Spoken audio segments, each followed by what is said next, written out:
Sasabihin nila sa'yo ang astig naman ng papa mo. Pero para sa akin, bilang isang anak din ng sundalo, nakakalungkot, napakahirap, lalo na pag umaalis yung ama mo. At hindi mo alam kung kailan ulit siya babalik. Na hindi mo nga alam kung nandun siya nung ipinanganak ka.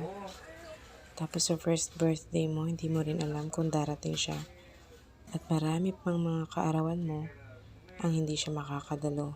Siyempre wala ka ring magagawa dahil mas pinili niyang maglingkod sa bayan.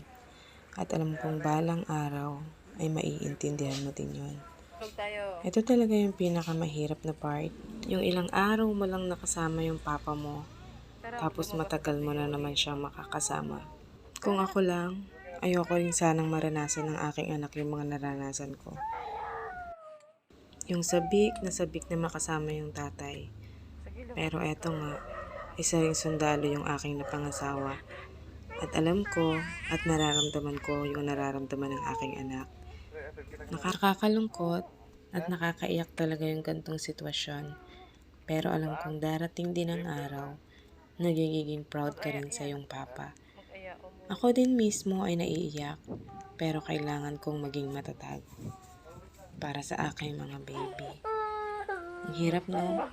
Ang hirap maging asawa at ang hirap maging anak ng isang sundalo kahit pa sabihin nilang ang astig ng papa mo.